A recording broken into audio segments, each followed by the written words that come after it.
I was ironing a white shirt when the envelope slid under my door. At first, I thought it was just another supermarket flyer, the kind that promises discounts no one ever gets. I almost ignored it, but the paper was different, thick, stiff, official, the kind of paper that makes your stomach drop before your eyes even reach the first line. I turned off the iron and walked to the door. My name was printed on the front in black letters. To Elena Morales. That's me, 68, widow, mother, grandmother, owner, so I believed, of the small blue house on the corner of Magnolia and 6th, the house my husband and I had paid for over decades of double shifts, sore backs, and cheap dinners. The house where my children grew up.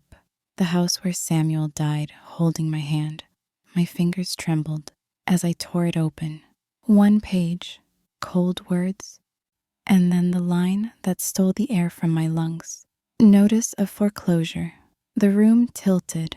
I reread the sentence, hoping the letters would rearrange themselves into something else. They didn't.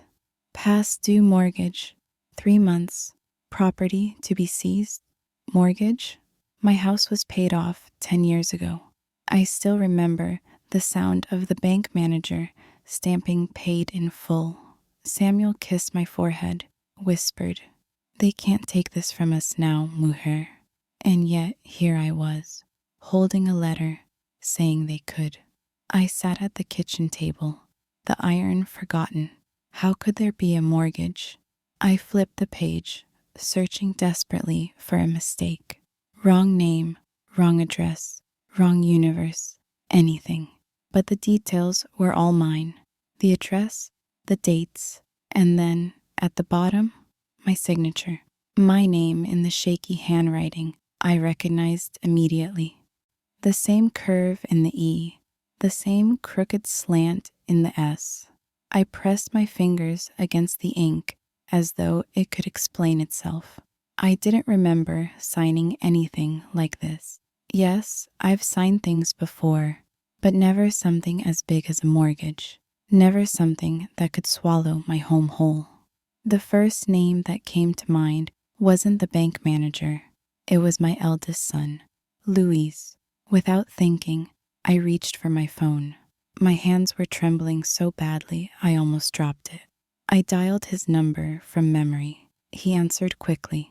"Mom, everything okay?" "No," I said, my voice tightening. "Are you busy?" "I'm at work." "Why? What happened?" "I received a letter," I said, trying to swallow the panic rising in my throat. "A notice. It says the house has a mortgage. It says I didn't pay, and they're going to take it away." Silence.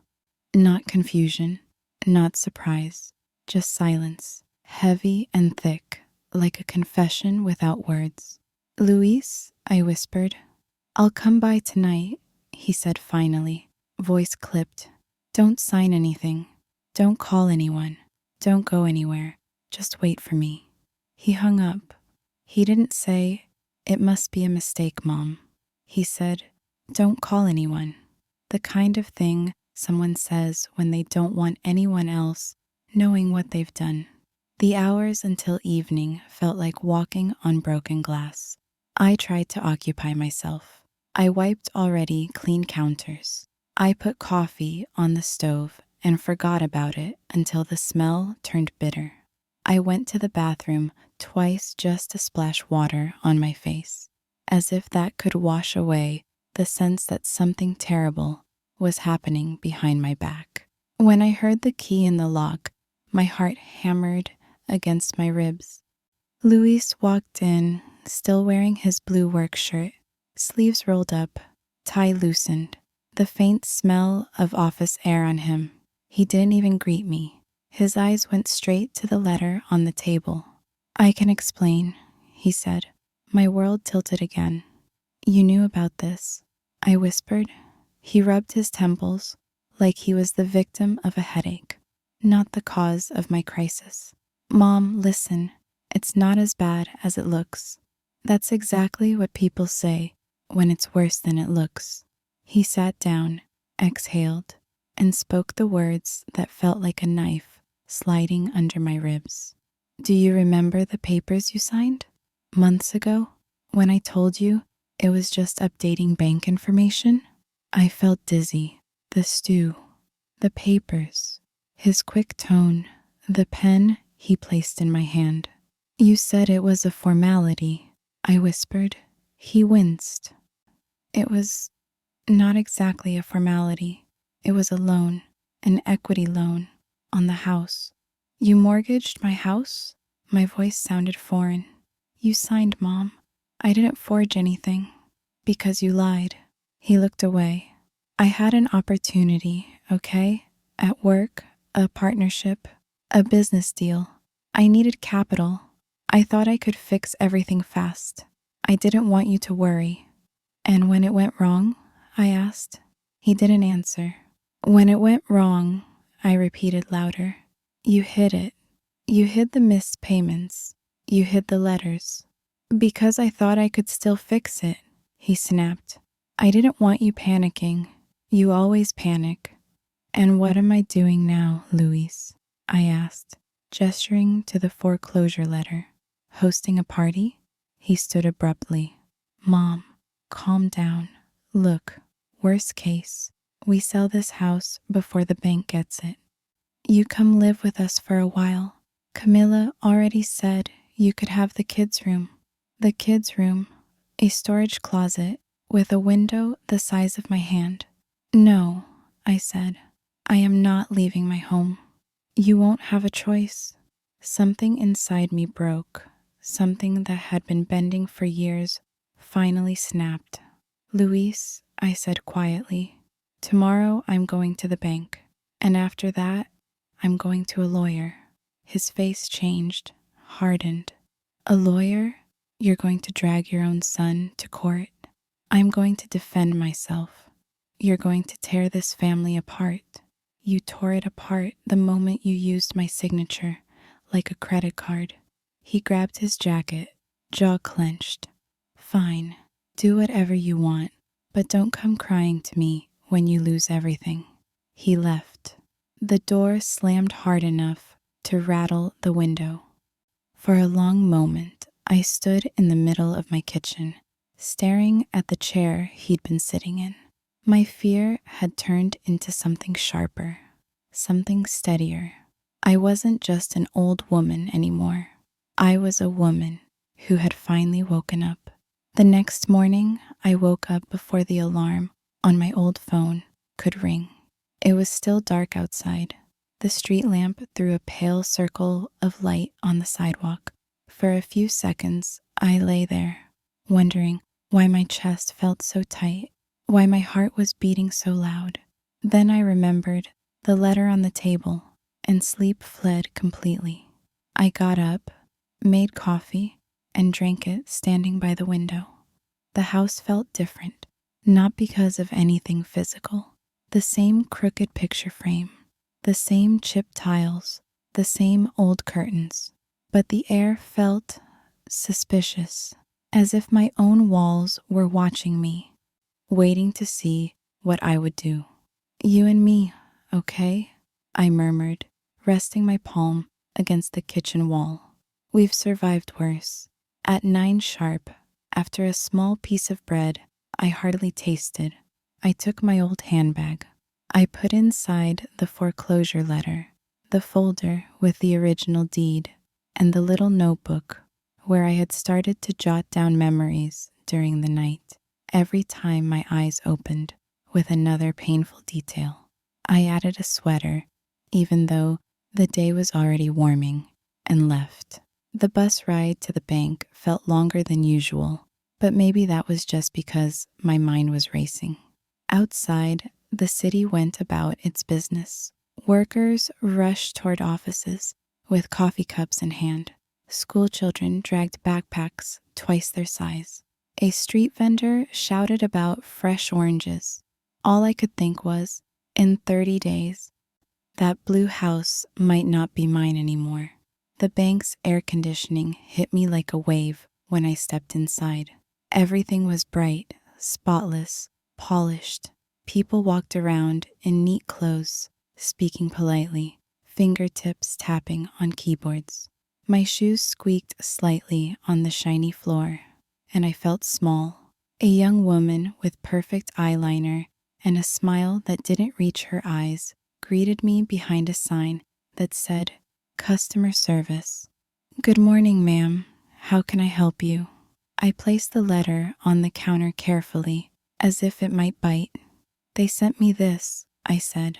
"I want someone to explain it to me. All of it." She skimmed it, her expression tightening almost imperceptibly. "One moment, please. I'll call a manager." She asked me to sit.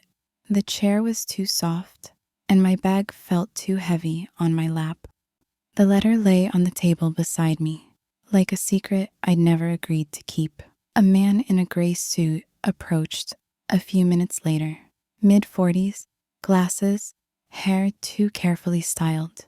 He smiled the way people smile when they are paid to, not because they are happy to see you. "Mrs. Morales?" he asked. "Yes, I'm Hector, the branch manager. Let's talk in my office." I followed him to a glass-walled room with a desk, a computer, 2 chairs, and a small box of tissues placed dead center. That box frightened me more than anything else in the room. He sat and motioned for me to do the same. "So you received a foreclosure notice," he began, typing something into his computer. "May I see your ID, please?" I handed it over. He checked something on the screen, compared it to the card, typed more. "All right," he said at last. "Yes, I see here the past due account. This notice concerns an equity loan taken against your property." "Equity loan," I repeated slowly. "That's like another mortgage, right?" "Yes," he nodded, "using the value of the property as collateral. Your original mortgage was paid some years ago, which is excellent, but this is a separate, newer agreement." "I did not agree to any new mortgage," I said, feeling a sharpness rise in my voice. "I did not ask you for money." He turned the monitor slightly so I could see.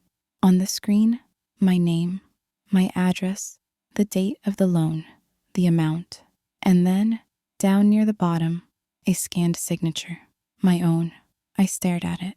The loop in the M, the shaky line on the S.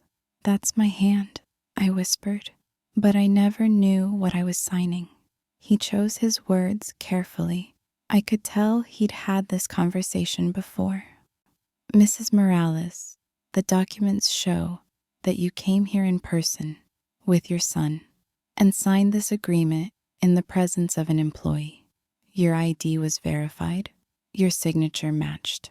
From a legal point of view, the contract is valid."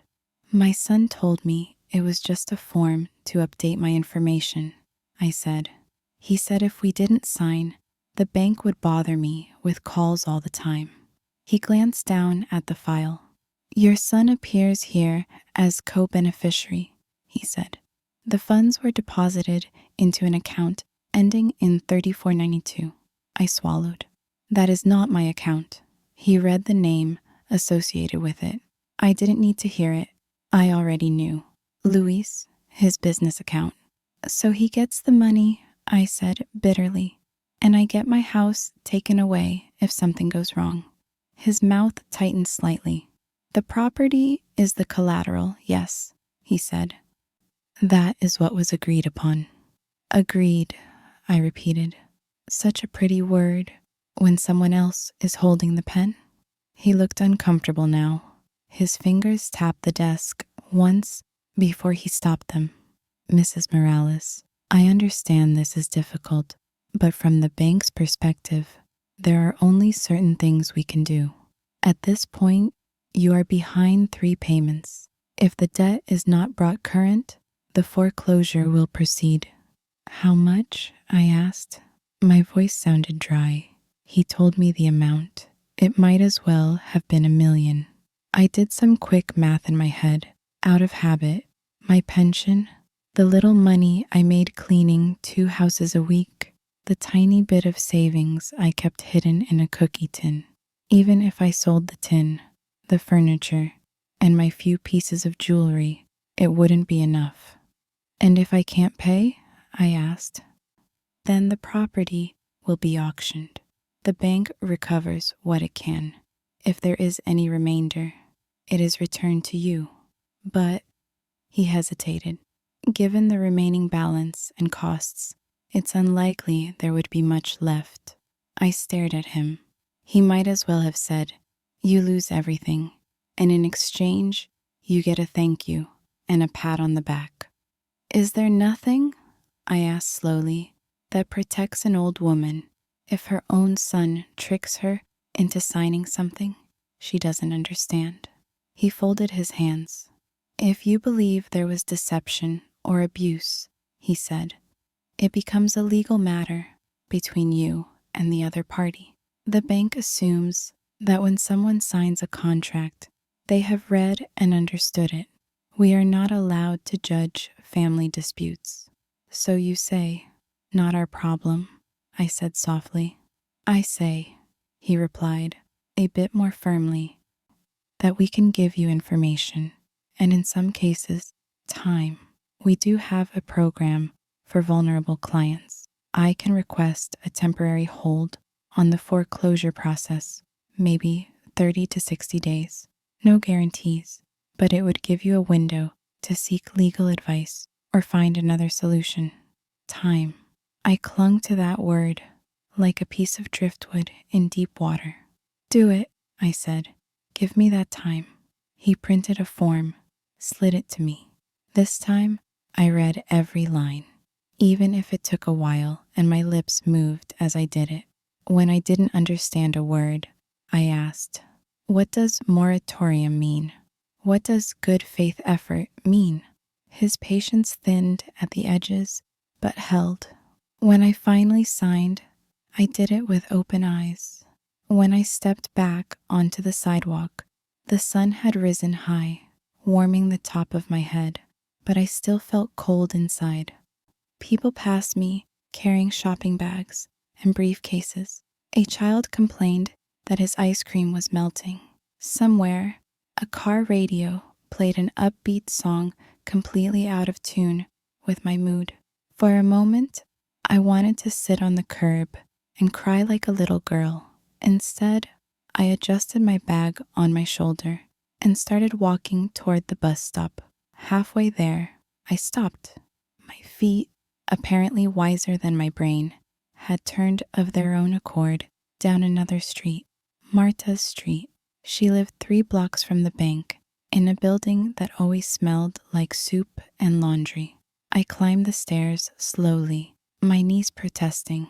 Before I could knock, her door opened. Elena, she said, brows knitting together. You look like you've swallowed a stone. Come in. Inside, her tiny living room was cluttered but cozy. A crocheted blanket lay over the back of the sofa. A plastic fan hummed in the corner. The TV was on some talk show, but she muted it before I sat. Well, she asked. What did they say? The contract is valid, I replied. My son gets the money. I get the risk. If I can't pay, they take the house. She clicked her tongue in disgust. That boy, she muttered. Then softer, and what are you going to do? I opened my bag and pulled out the little blue notebook I had been scribbling in since dawn. Names, dates, snippets of conversations. Times he'd made me sign things fast. Times I'd brushed off that uncomfortable feeling in my stomach. I'm going to stop trusting my memory, I said, and start trusting paper. She looked at the notebook with approval. Good, she said. Paper is what convinces people in suits. She went to a drawer and pulled out a small card, already slightly bent at the corners. My cousin Dario, she said. He's a lawyer. He helped my aunt when her nephew tried to hide debts in her name. He's not fancy, but he knows how to scare the right people. You should talk to him. I took the card, name, phone number, address printed in small black letters. My heart thudded. Lawyers mean trouble, I said. Losing your house means more trouble, she countered. You've been a good mother your whole life, Elena. It's time to be good to yourself. Call him. I'll think about it. No, she said, shaking her head. You've been thinking your whole life. See where that's gotten you. Don't think, act. Call him. We went back and forth like that for a while, but by the time I left, the card wasn't in my hand anymore. It was in my wallet, tucked next to the only photo I had of Samuel in his work overalls, smiling with grease on his cheek. On the bus home, I felt that photo pressing against my side, as if my husband were nudging me. Don't let them walk over you, mon cher, I could almost hear him say. We worked too hard for that house. I got off at my stop, walked past my little blue home, looked at its cracked paint, at the flowers Marta and I had planted outside, and for the first time, really asked myself, if I had to choose between my son and my dignity, which would I pick? I didn't like the answer that formed in my chest, but I knew it was the truth. That night, after a simple dinner I barely tasted, I sat at the table, placed the lawyer's card in front of me, and stared at it for a long time. My hand hovered over the phone twice and pulled back. On the third try, I dialed. Law Office of Dario Ramos, a woman's voice answered. I swallowed. Good evening. My name is Elena Morales. I think my son used my house to get a loan, and now they want to take it away. There was a pause. Then, in a calmer, slower tone, she said, Can you come tomorrow, Senora? The lawyer will want to hear everything. Tomorrow. Time. A small window. A crack in the wall. Yes, I replied. I'll be there. When I hung up, the house seemed to exhale with me. I looked around at my photographs, my dented furniture, my crooked curtains. For the first time since this started, I didn't feel like someone waiting to be sentenced. I felt like someone sharpening her weapons. The next morning, I woke before sunrise again. I hadn't slept more than a few hours, but something felt different, not lighter. No, nothing about this situation was light, but steadier, like I had planted my feet somewhere solid instead of sliding on ice. I dressed carefully, choosing the dark skirt Samuel always said made me look serious enough to scare bankers. I tied my hair back, put on the small gold earrings I wore only for special occasions, and slipped the lawyer's card into my bag. Outside, the air was crisp, a hint of fall hiding behind the warmth. I walked to the bus stop with purpose. The law office wasn't glamorous. It was in an old brick building near the bus depot, squeezed between a laundromat and a bakery. The sign outside was slightly faded. Dario Ramos, attorney at law, family and property disputes. I took a deep breath before going inside. The receptionist, an older woman with silver hair and a smile that made me feel like she actually saw me, stood up immediately. You must be Mrs. Morales. Mr. Ramos is ready for you. I blinked. Ready? Lawyers usually made people wait hours, but she led me straight through a hallway to a small office full of books, folders, and a coffee mug that said, World's Okayest Lawyer. A man in his mid-50s stood up from behind a cluttered desk. His tie was crooked, his hair slightly messy, but his eyes were sharp, too sharp to miss anything. Mrs. Morales, he said, shaking my hand firmly. Come in, sit, tell me everything. And so I did. I told him about the letter, the supposed documents update, Luis's urgency, his silence on the phone, the bank's confirmation, the signature that was mine, yet not mine, not in intention, not in understanding. Dario listened without interrupting, only taking notes now and then, his forehead wrinkling deeper with each detail. When I finished, he leaned back in his chair and let out a long breath. "Your son knew exactly what he was doing," he said plainly. The words stung, even though I had already suspected them. Hearing them out loud was like being slapped with reality. "Can I save my house?" I asked softly. "That depends on how far you're willing to go," he replied. "Let me explain a few things." I nodded, bracing myself. "You signed the loan papers," he began. "But the law cares about context. If you were misled, manipulated, or not given proper explanation, that can be argued as undue influence or fraudulent misrepresentation." My heart thudded painfully. "So it's not hopeless?" "It's not easy," he said honestly, "but not hopeless." He tapped the table. "Your strongest angle is that your son knowingly deceived you and benefited financially while you carried the risk. That's exploitation of an elderly parent. Judges don't like that." I swallowed. "But he's my son." "Mrs. Morales," he said gently but firmly, "a court doesn't care about family ties. It cares about facts. And the fact is, you were tricked." My throat tightened. Hearing it framed that way made the betrayal feel bigger, rawer. "What do we do now?" I whispered. "First," he said, flipping to a new page in his notebook, "we file a motion requesting records of all transactions related to the loan, every dollar Luis received. We also request any bank footage from the day you signed, if they still have it." "Footage?" I asked. He nodded.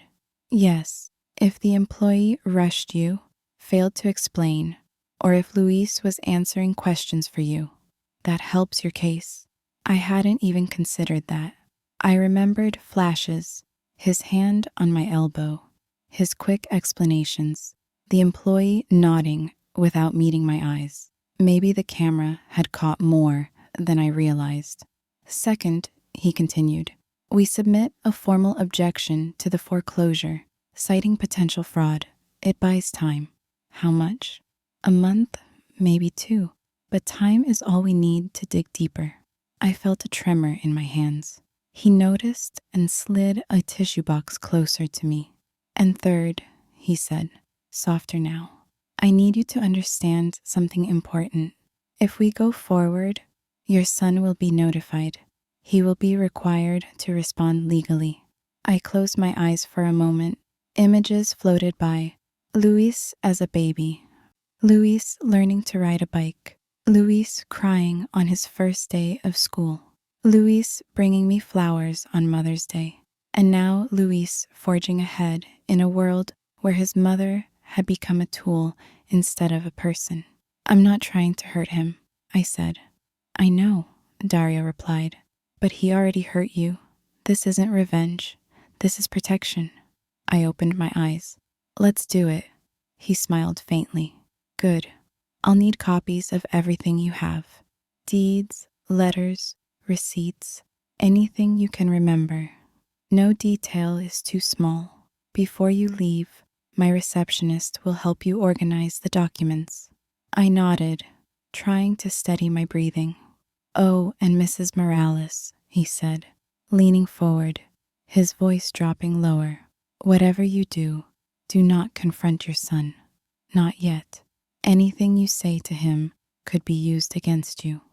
"Let me handle the talking." My stomach twisted. "He'll come asking questions. Then you listen. You say nothing, and you write down everything he says." He tapped his pen against my notebook. "Your little blue notebook? Make it your weapon." A strange mix of fear and strength rose inside me. A weapon. I had never thought of myself as someone who fought with anything but patience and love. But now, patience was a luxury I couldn't afford. When the meeting ended, the receptionist made copies of everything and placed them in a neat folder with colored tabs. My hands trembled as I held it. It felt heavier than it looked. It felt like responsibility. Outside, the sun was bright, but the world seemed quieter. I walked slowly to the bus stop, thinking of everything Dario had said. A woman passed me, pushing a stroller, humming softly. A teenage boy skateboarded by, music blasting through cheap headphones. Life continued around me as if my world hadn't tilted. When I reached my house, I hesitated before unlocking the door. What would Samuel say if he were here? Probably something simple, something true.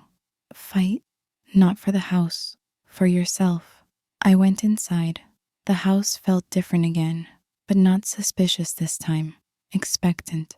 I placed the folder on the table. Beside it, the foreclosure notice. And then, slowly, I added my notebook. 3 things: past, present, future. I reached for a pen. The nib touched the paper, and I began writing details I wished I didn't have to remember. How long Luis had been desperate for money. The business deal he bragged about last year. The phone calls he avoided. The look in his eyes when I mentioned the letter. I wrote until my hand cramped. I was still writing when I heard the sound. A car door slamming outside. Heavy footsteps approaching my door. Then a knock, firm, impatient, familiar. "Mom," Luis's voice called. "Open the door. We need to talk." I froze, pen in midair. Dario's warning echoed in my mind. Do not confront him. To open the door meant danger, but to ignore the knock. That was the moment I realized something important. He wasn't the only one who could knock. He wasn't the only one who could demand answers. "Mom," he repeated, louder this time. The pen trembled in my hand. This time, Luis wasn't coming with excuses. He was coming with fear, because he knew something, and I was about to find out exactly what. I didn't move at first. I just stared at the door as if it were something alive, something breathing on the other side. Luis's shadow spilled across the frosted glass window next to the frame, and for the first time in my life, the silhouette of my son made me feel unsafe. "Mom," he called, impatience creeping into his voice. "I know you're in there. Open the door." I swallowed the lump rising in my throat and forced myself to breathe slowly. Dario's words replayed in my mind, calm and firm. Do not confront him. Listen, observe, write everything down later. I tightened my grip on the table edge. The house was silent, waiting. Luis knocked again, harder this time. "Mom, seriously? We need to talk." Something in his tone was different. Not guilt, not remorse. Something sharper, edged with urgency. I walked slowly to the door, but didn't unlock it. Instead, I spoke through the wood. "I'm resting, Luis. I'm not opening the door." There was a beat of silence. Then he scoffed.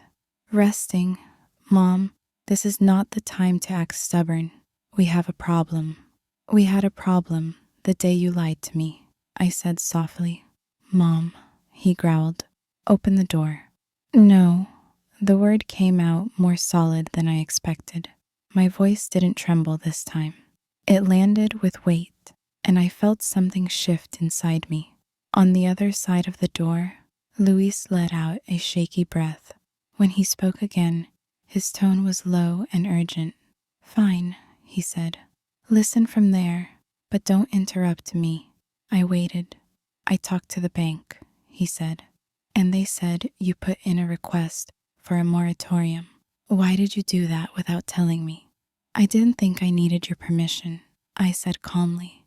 He cursed under his breath. "Mom, you don't understand how serious this is.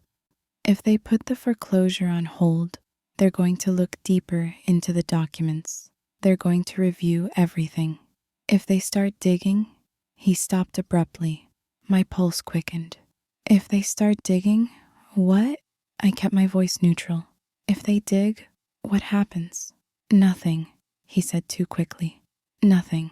Just, Mom, I need you to undo it. I won't. Mom, listen to me, he said, voice rising slightly. You need to call the bank right now and tell them you made a mistake. Tell them you don't want the review.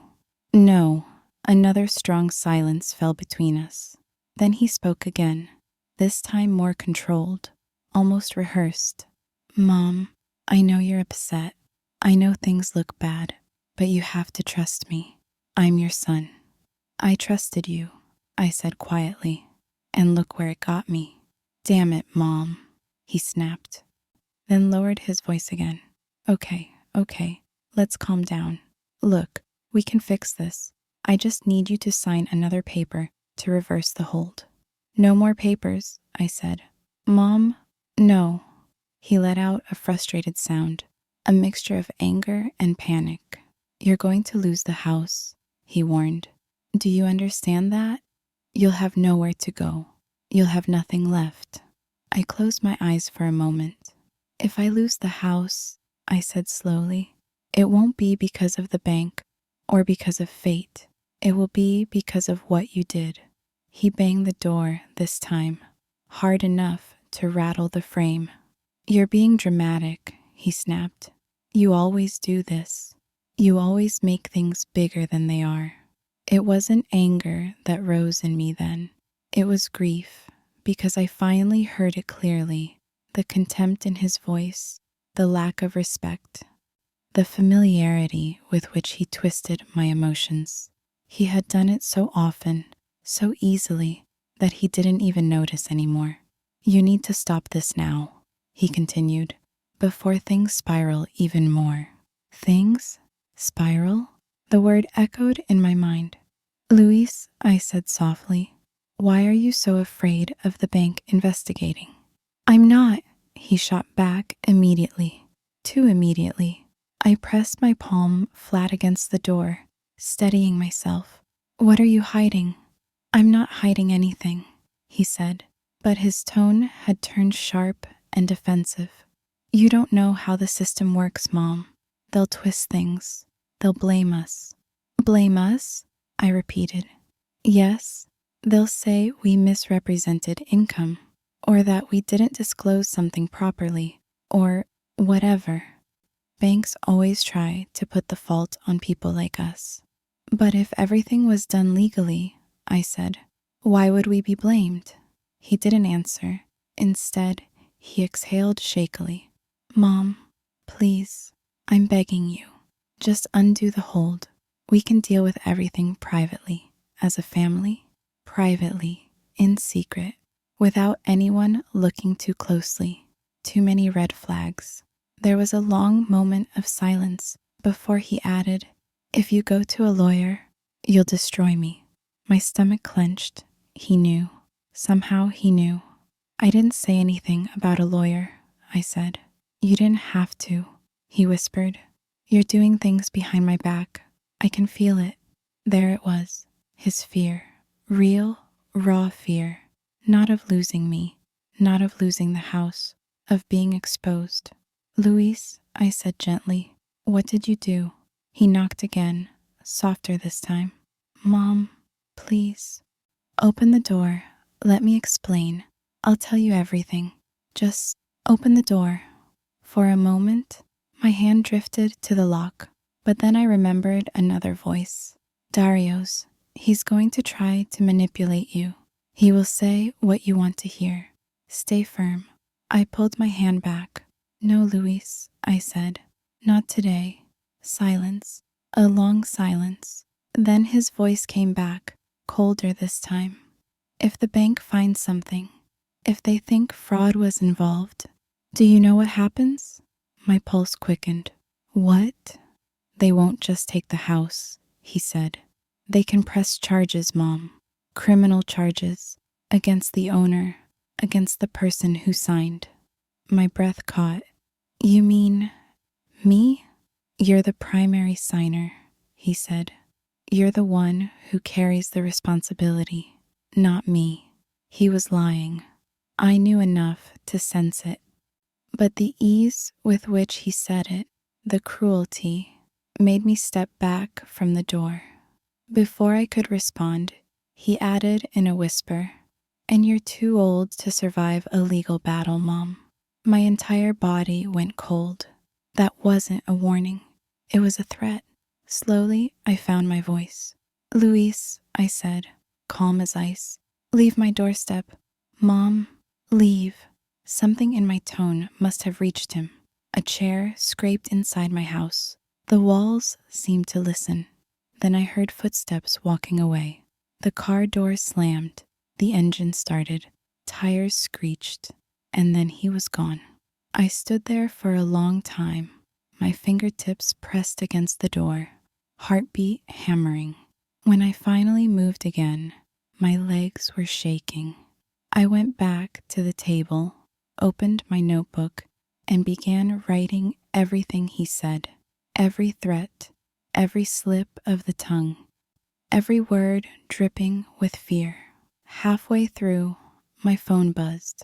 A message from an unknown number. "You need to be careful. Things are worse than you think." I stared at the screen, my breath hitching. Another message came in immediately.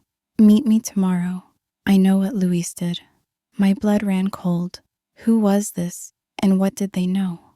The world suddenly felt bigger, darker, and far more dangerous than I had imagined. The message on my phone sat there like a small bomb. "You need to be careful. Things are worse than you think." My first instinct was to delete it. I'd had enough of fear for a lifetime. But curiosity pressed harder than panic. My thumb hovered over the screen. "Who is this?" I typed. The answer came almost immediately. "It's better if we talk in person. I can show you proof. Please." "This concerns Luis and your house." My heart thudded. The kitchen suddenly felt too small, the air too thick. "Where?" I wrote. A name appeared, a cafe 3 blocks from the market, the one with the green awning, where I sometimes bought stale pastries when they were half price at the end of the day. "Tomorrow, 4 p.m., I'll be at the back near the window. Please come alone." I stared at the screen until it dimmed and went black. My first thought was to call Marta. My second was to call Dario. Instead, I did nothing for a long time. I listened to the tick of the clock, the hum of the fridge, the far-off barking of a dog. The house seemed to lean in around me, waiting. "Worse than you think," the message had said. Worse than losing my house? Worse than my son using my signature like a spare key? I didn't sleep much that night. Every time I closed my eyes, I saw Luis's face on the other side of the door, heard his voice threatening me with criminal charges, blaming the mess on me, my own son, using my fear of the law like another tool. In the morning, I called Dario. He answered on the second ring. "Mrs. Morales? I need to ask you something," I said. "If someone sends me a message saying they know what my son did, should I go meet them?" There was a pause. Papers rustled on his end. "Did they say who they are?" he asked. "No, just that they have proof. They asked me to go to a cafe, to come alone." "Did they say anything threatening?" "No, just urgent." He was quiet for a moment. Then he said, "If it were me, I'd go. In a public space, in daylight, in a place where you can leave easily if something feels wrong. And then, after, you tell me everything." I nodded, even though he couldn't see me. "And Mrs. Morales?" he added. "Whatever they show you, take pictures. Don't rely on memory. Documents disappear. Photos last." I hung up, feeling both braver and more fragile. The day crawled toward 4 o'clock. I cleaned the house twice. I rearranged the spices. I sat and reread my notebook entries so many times my own handwriting blurred. At 3:30, I put on my gray sweater, slipped my phone and Marta's pen into my handbag, and left. The cafe was almost empty when I arrived. An old man read a newspaper in the corner. Two teenagers hunched over a shared milkshake. The girl at the counter barely looked up when the bell on the door chimed. I scanned the back near the window, and then I saw her, Camila. She was sitting at a small table, hands wrapped around a ceramic mug, staring out the window as if the street might swallow her if she looked away. Her usually perfect hair was pulled into a messy bun. Dark circles framed her eyes. She looked up and saw me, and something flickered across her face. Guilt, fear, exhaustion, maybe all three. I stopped a few feet away. "You?" I said. She stood up quickly.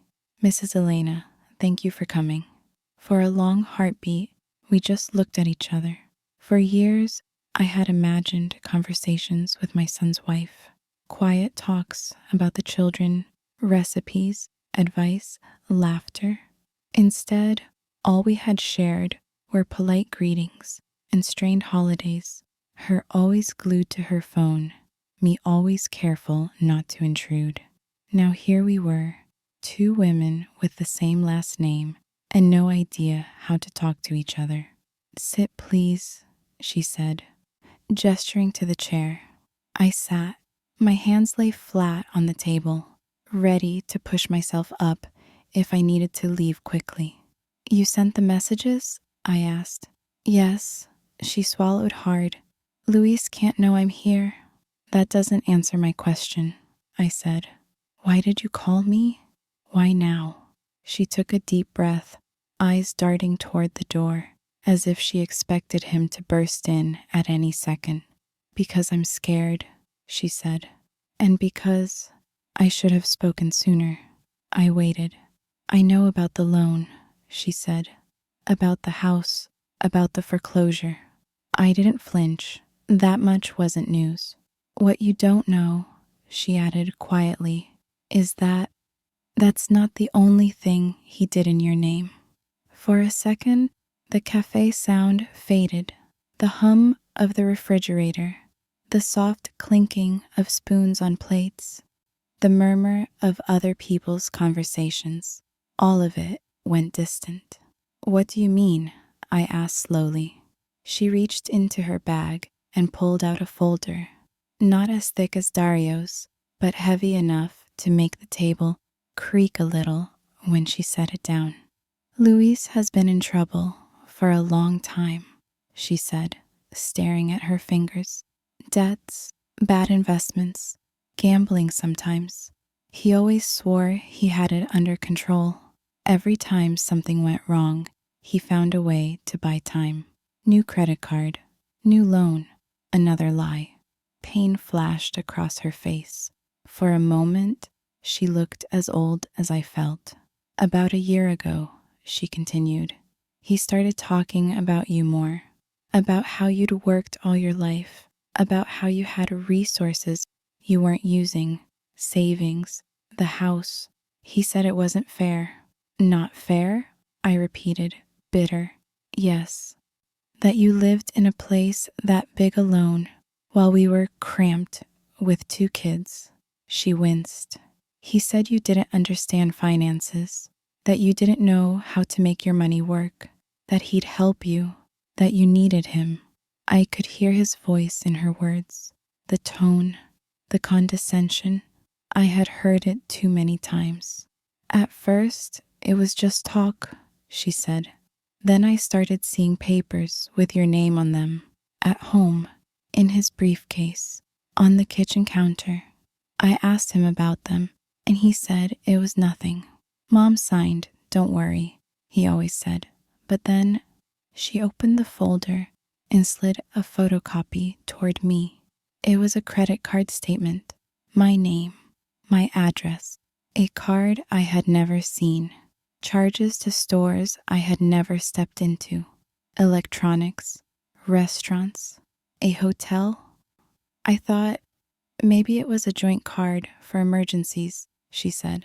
I told myself I was being paranoid. Then one afternoon, I came home early and found him at the dining table tracing something. Tracing? I whispered. She nodded, ashamed. He had an old form with your signature at the bottom. He was practicing it on scrap paper. My stomach lurched. He said he needed it for some legal paperwork. She rushed to explain that you'd given him permission to sign on your behalf. I asked if that wasn't illegal, and he laughed. He said, only if she complains. I pressed my fingers so hard into the tabletop, I thought the laminate might crack. Why are you telling me this now? I asked. My voice sounded too calm, even to my own ears. Because it's getting worse, she said, tears pooling at the corners of her eyes. Because 2 nights ago, after you went to the bank, he came home furious. He said you were turning on him, that you were being ungrateful. He said if you kept pushing, he'd blame it all on you.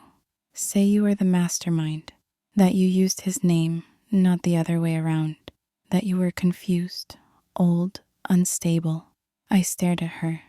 That's what scared you, I said softly, that he'd throw me under the bus. She blinked, surprised. Yes, and more. She pulled out another sheet. I found this in his email.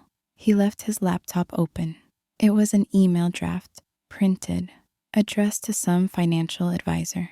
Exploring legal options if my mother is declared mentally incompetent, I read out loud, looking to gain control over her assets to prevent irrational behavior. The words blurred. I had to blink several times to clear them. He was going to say you weren't capable of making decisions, Camilla whispered. Have you declared unfit? Take everything for your own good. Something inside me that had been fragile and bruised turned to iron. He's my son, I said. I carried him for 9 months. I fed him with my own hands. I walked him to school. I worked double shifts so he could study. And he thinks he can erase me with a few signatures? Camilla's lips trembled. I know. And I let it go on for too long. I looked at her, really looked at her, not as the woman who stole my son's attention, not as the wife who complained I kept too much clutter, but as another person trapped in his orbit, trying to survive. How long have you been afraid of him? I asked. She flinched.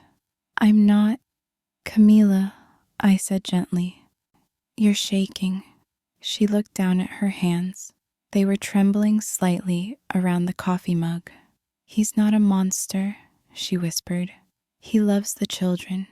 He can be sweet. He can be charming.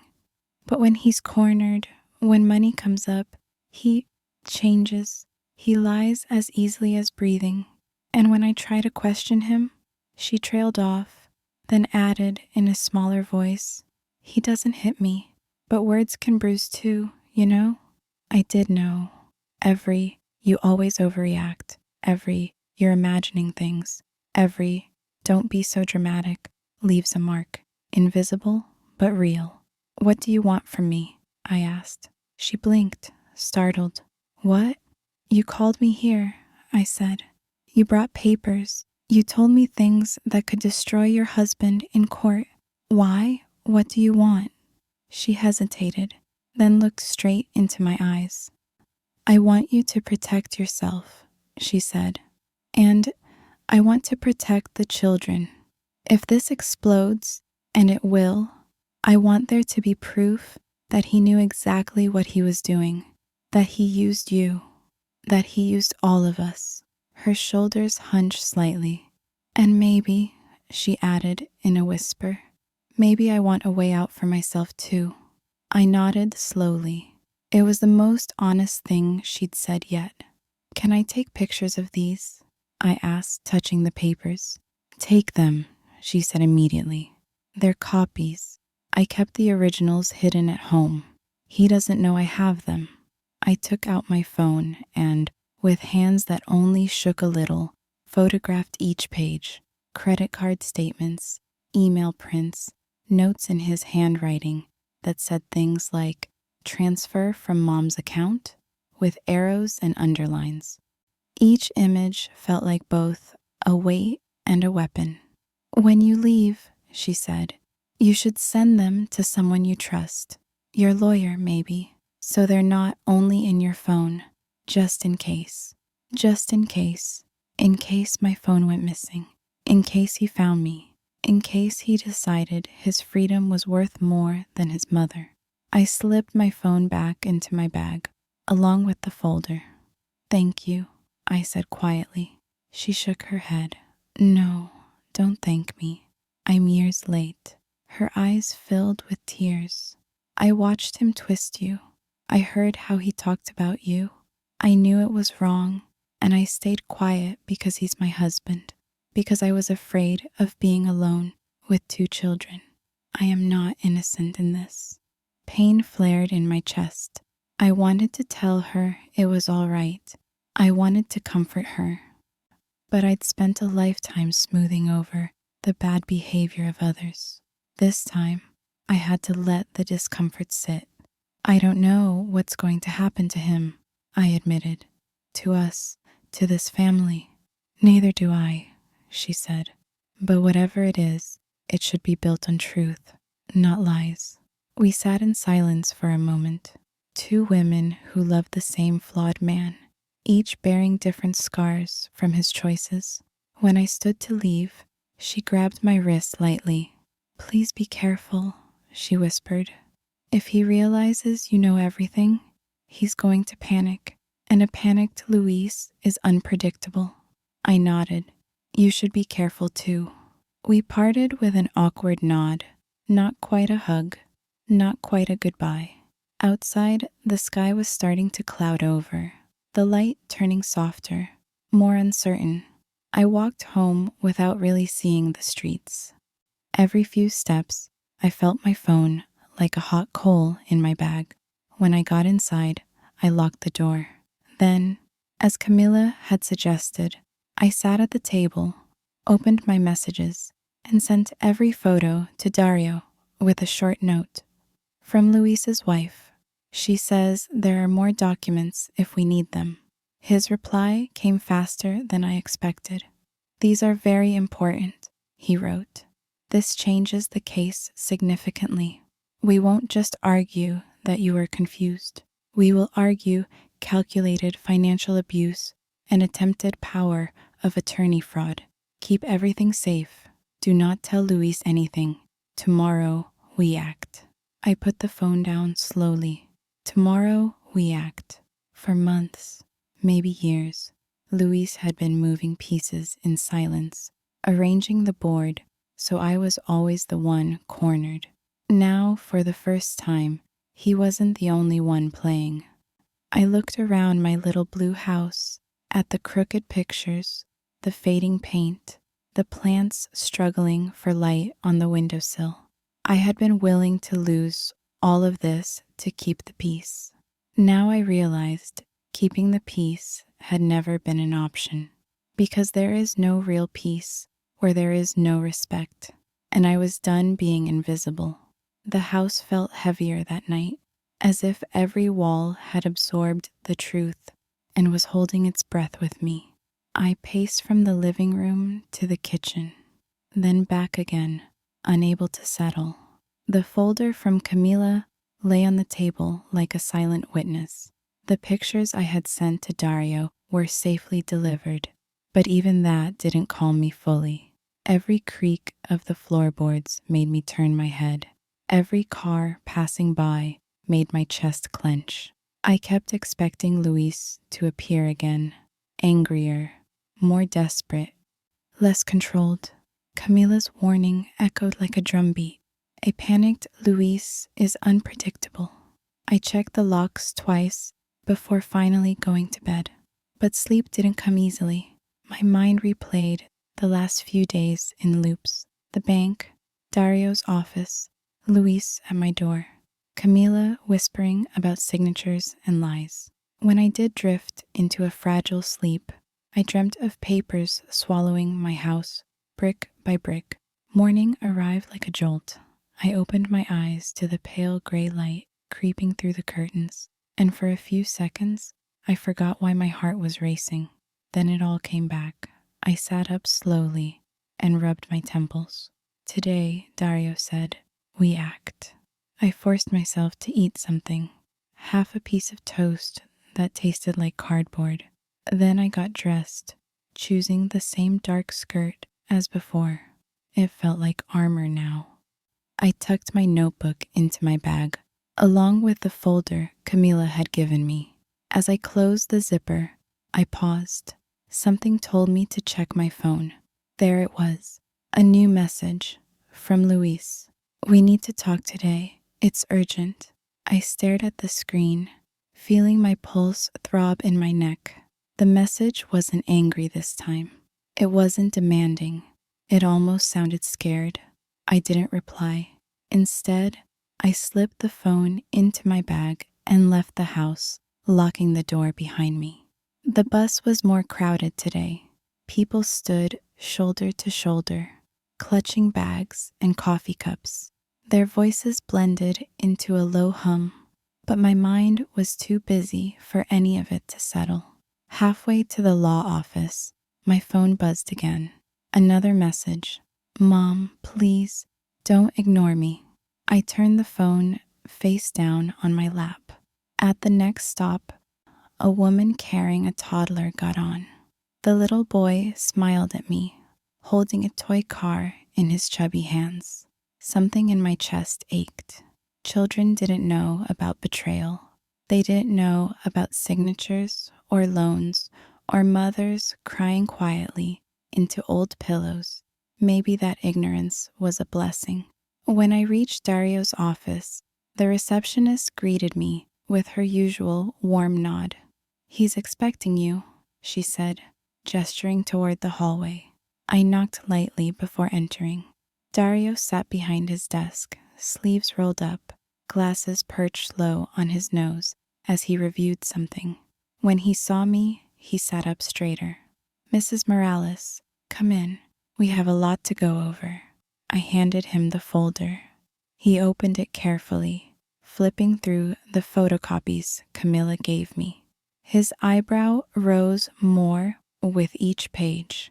This, he said finally, is exactly what we needed. Hope fluttered in my chest, fragile but present. So, we can fight this? He nodded. Yes, and not just fight, it might even turn in your favor completely. He explained everything in simple, steady words. The bank assumed the signature was voluntary, but if we show a pattern of exploitation, new credit cards opened in your name, unauthorized charges, forged handwriting practice, then the entire contract becomes questionable. I watched his pen move across paper, making notes and arrows that looked like a map out of my nightmare. And, he said, tapping the email printout, the attempt to have you declared mentally unfit is especially damaging for Luis. Judges take elder exploitation very seriously. This isn't a simple family dispute anymore. This is a case of potential financial abuse. The words felt surreal. Elder exploitation, financial abuse, phrases from news stories, from legal pamphlets and clinics, not phrases that belonged in my life. What happens now? I asked.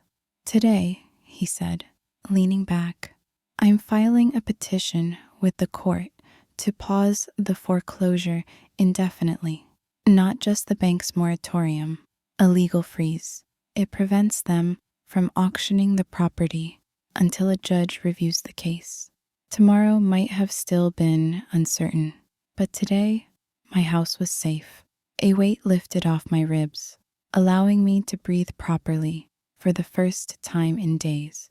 Then we file a separate action, he continued, against your son. I flinched, and he softened his tone. I know it hurts to hear, But we must protect you. This isn't vengeance. It's necessity. I nodded slowly. What do you need from me? 2 things, he said. First, keep documenting everything. Every message, every call, every word he says. And second, he paused. Do not meet him alone. Not at your house, not anywhere. I shivered slightly. What if he shows up? Don't open the door. If he gets aggressive, call the police. You have every right. I swallowed hard. He's my son. And that's what he's counting on. Dario said gently, your love, your hesitation. But love doesn't excuse abuse, and hesitation won't save your home. He gathered the papers into a neat stack. Go home for now. I'll call you once the filings are in place. I nodded and left, feeling both lighter and heavier at the same time. Outside, the day was bright, unusually warm for the season. People were walking dogs, buying fruit from street vendors, children laughing on scooters. The world looked normal, but I felt like I was walking in a different dimension. When I reached my house, I stood at the gate for a moment, looking at it, the cracked paint, the uneven roof tiles, the flowers along the walkway trying to grow despite poor soil. It wasn't much, but it was mine. I walked up the path and then froze. The front door was slightly open. My breath caught in my throat. I hadn't left it open. I never left it open. I backed away slowly, my heart pounding so loud I could barely hear my own footsteps. I reached into my bag for my phone. Before I could dial, a figure stepped into the doorway. Luis. He stood there, disheveled, eyes bloodshot, face tense. His shirt was wrinkled, hair uncombed, cheeks slightly sunken. He looked like he hadn't slept. Mom, he breathed. We need to talk. Fear crawled up my spine. You can't come in without permission, I said, trying to keep my voice steady. I still have a key, he said, lifting it slightly. You never asked for it back. I tightened my grip on the phone. You should have knocked. I did, he said. No one answered. Because I wasn't home. He stepped forward, but I stepped back. Stay outside, I said. He froze, staring at me. Something flickered across his face. Hurt, anger, panic, all 3, maybe. Then he exhaled shakily. Mom, please. I know you went to a lawyer, so he knew. My heartbeat stumbled. Luis, no, he said, lifting his hands in a pleading gesture. Just listen. I didn't mean for things to get this far. I didn't mean to scare you. But if you keep going, if lawyers get involved, everything is going to fall apart. That isn't my doing, I said calmly. It doesn't matter whose fault it is, he said, voice rising. Do you understand how serious this is? Do you know what I stand to lose? There it was. Not what I stood to lose. What he stood to lose. You could go to jail, he whispered urgently. If this continues. If they think you knowingly signed false documents or mishandled accounts. Or, stop, I said sharply, louder than I intended. Stop trying to scare me. He blinked. I'm not. You are, Hoy, I said. You've been doing it for years. Luis pressed both hands against his forehead, shaking. Mom, I'm trying to save us. No, I said quietly. You're trying to save yourself. He looked up sharply, and I finally saw it. Fear. Not fear of losing me. Fear of consequences. Fear of exposure. Fear of being caught. I stepped back toward the gate. You need to leave. His jaw clenched. If you do this, he whispered, you won't just destroy my life. You'll destroy this family. The family was already broken, I said softly. You broke it the moment you decided my trust was something you could spend. We stared at each other for a long moment. Then his phone buzzed. He glanced at it. His expression changed instantly, from desperation to something cold, calculated, dangerous. He looked up again. "What did you do?" he asked quietly. My stomach dropped. "I don't know what you're talking about." "Don't lie to me," he hissed. "Someone is telling you things. Someone is feeding you information they shouldn't have." I felt the blood drain from my face. "How do you know that?" He took a slow step toward me. "Because," he said, "I just got a message." He held up his phone. A single line was visible on the screen. "She knows everything." My breath caught painfully in my chest. He stared at me, eyes narrowing. "Who talked to you?" he demanded. My throat tightened. I couldn't speak. His gaze hardened. "Mom," he said coldly, "if you tell me who betrayed me, maybe we can fix this." I said nothing. His jaw tightened. "You're choosing them over me?" I held my ground. "I'm choosing myself," I whispered. Something snapped in his expression. Something dark, dangerous. Something I had never seen in him before. "Fine," he said, stepping back. "If that's how you want it, then don't blame me for what happens next." He turned and walked away. My heart pounded wildly as I watched him go, disappearing down the street. The moment he turned the corner, I rushed inside, locked the door, and pressed my back against it, chest heaving. Then I grabbed my phone and dialed Dario with trembling fingers. He answered on the first ring. "Mrs. Morales?" "He knows," I gasped. "Luis knows, someone told me. He said something is going to happen next." Dario's tone shifted instantly, becoming firm and sharp. "Listen to me," he said. "You're not alone. Stay in the house. Lock every door and window. If he comes back, call the police immediately. I'm filing the petition today. After that, he can't touch your home."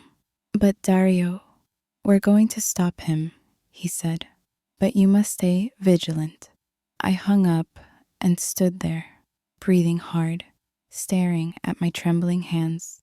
For the first time, I realized something terrifying. Luis wasn't just desperate. He was dangerous. And this wasn't just about money anymore. This was about survival. That night felt longer than any night I'd lived through in decades. I didn't turn on the TV. I didn't make tea. I just sat at the table, hands folded over my notebook, watching the hours pass as if they were strangers walking by my window.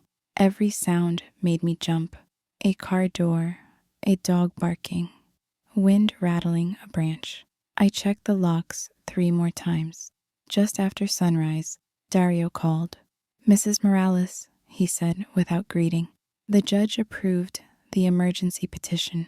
The foreclosure is frozen until the investigation is complete." I closed my eyes, exhaling the breath I'd been holding for days. "So the house is safe?" I whispered. "For now, yes," he replied. "And there's more." I filed the fraud and exploitation claim based on the evidence from your daughter-in-law, the credit reports, your statements. Luis will be notified today. A chill ran through me. Luis was about to learn, officially, that the law was looking for him. "What should I do?" I asked quietly. "Stay home. Stay locked in. If he contacts you, don't answer. Let the legal system move." For the first time since this ordeal began, I believed something might actually go right. But life rarely lets things end cleanly. Around noon, my doorbell rang. I froze. Then my phone vibrated. A message from Dario. "Don't open the door. The sheriff's department is delivering the notice to Luis. He may come to you before they reach him. Before they reach him. Before he learns the truth." My legs felt weak. I backed away from the door. Another knock. Louder. "Elena, are you home?"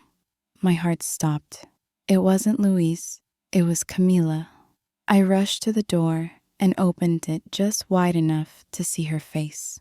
She looked exhausted, breathless, like she'd run the whole way. "May I come in?" she asked quickly. I hesitated, then nodded. Inside, she wrung her hands.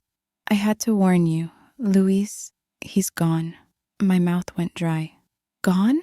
What do you mean, gone?" "He left early this morning," she said, voice trembling. "He said he was going to fix things his way.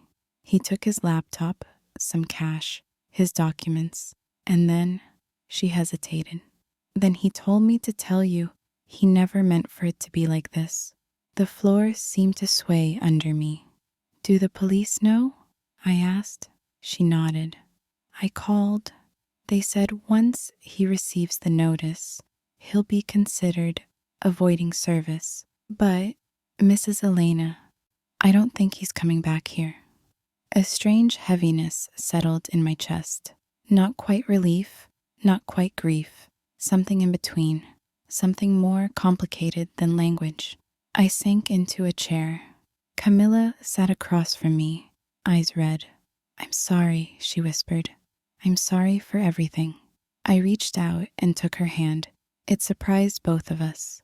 "It wasn't your fault," I said. "We were both blindsided." She broke into tears, then, quiet ones, tired ones, the kind you cry when there's nothing left to hide.